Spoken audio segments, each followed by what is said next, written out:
Hey folks, so I've had to repair some tent poles today, and I figured I might as well make a movie how to do it, the process, the tools that you need. So let's say if you had to repair a tent pole in the field, you usually get what's called a tent pole repair kit. In India, you get it with all the Gipfel tents. All good manufacturers give you this segment, which is slightly bigger diameter than the pole itself.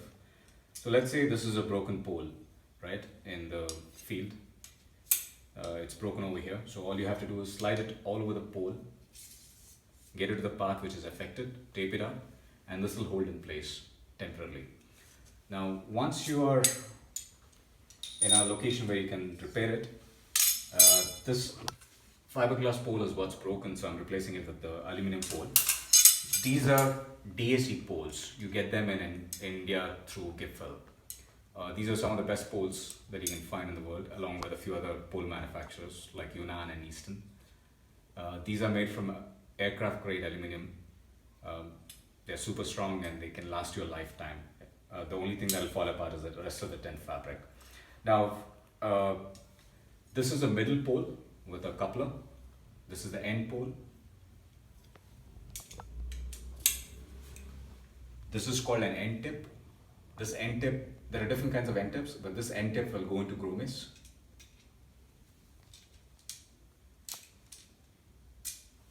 Now, this is a shock guard. This is just a segment of the shock guard. The way to mount it on an end tip is with a slip knot loop, which is created, and then you slide it through the entire pole using what's called a tent pole needle. You can get in an outdoor shop or online in Amazon. So that's assuming that all these segments will line up and become the perfect size length of a pole for your particular tent. But if you have to cut it in size, it's best to cut the end pole, because when you fold it up and to store it, it will not create an odd length.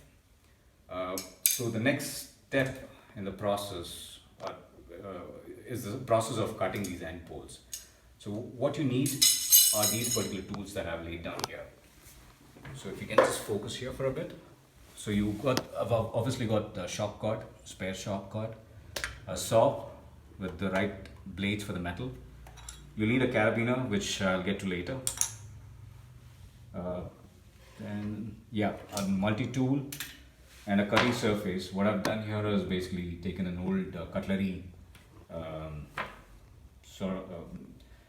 cabinet and repurposed it for the cutting surface.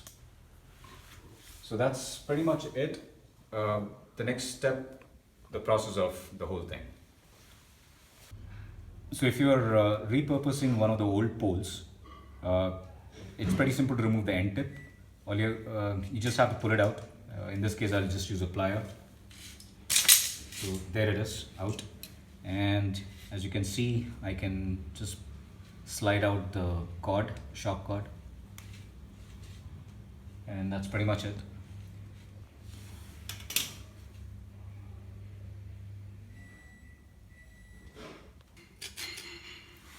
So what I'm doing here is just scouring out. I've measured the length of the pole that is needed, and I've just made a mark. Make the mark, cut away the portion that is not needed. Where the end tip goes is already marked, so that will be the usable part, and the rest of it is the non-usable part. That's it.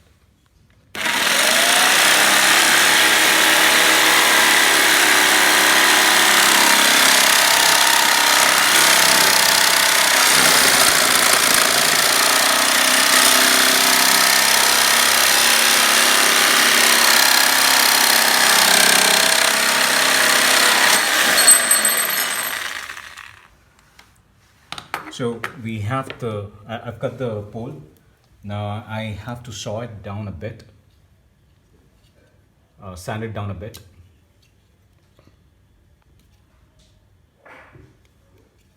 So this part is all jagged at the moment. So I'm going to just sand it down.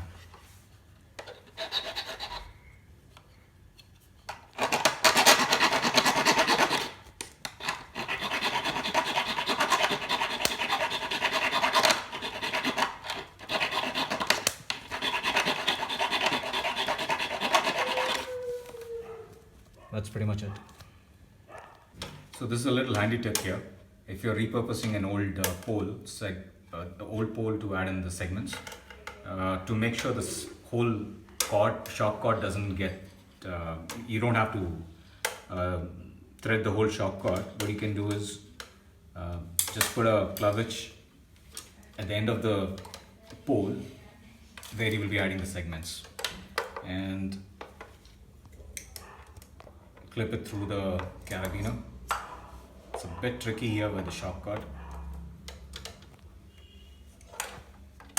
There you go. Okay, now I can remove this end tip here, and the whole shock cord won't slide back. There you go. And over here, I can just slide this shock cord over this end tip and attach a little additional shock cord using single O-hand knot. That's pretty much it. So this is a single fisherman bend over here. It will not go through the coupler, but it will go through the pole itself. Now I'm going to load the shock cord through this pole. So I've threaded the needle through the pole, attach the shock cord to the needle,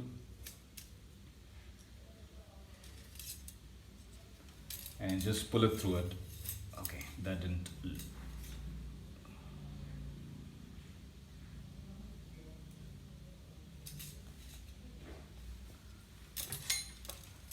Okay, there you go. That is as simple as that. And then I have to load it through the other one as well. This one I might not need the needle because there's no coupler at the other end.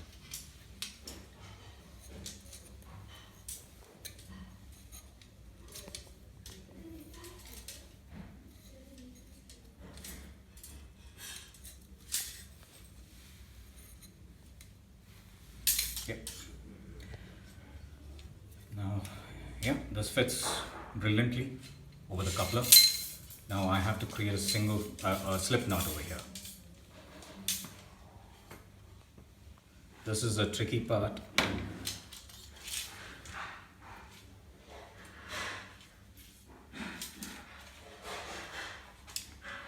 That's it. Now, and then I thread it through the end tip. Tuck away the tail, and voila, my whole pole is ready.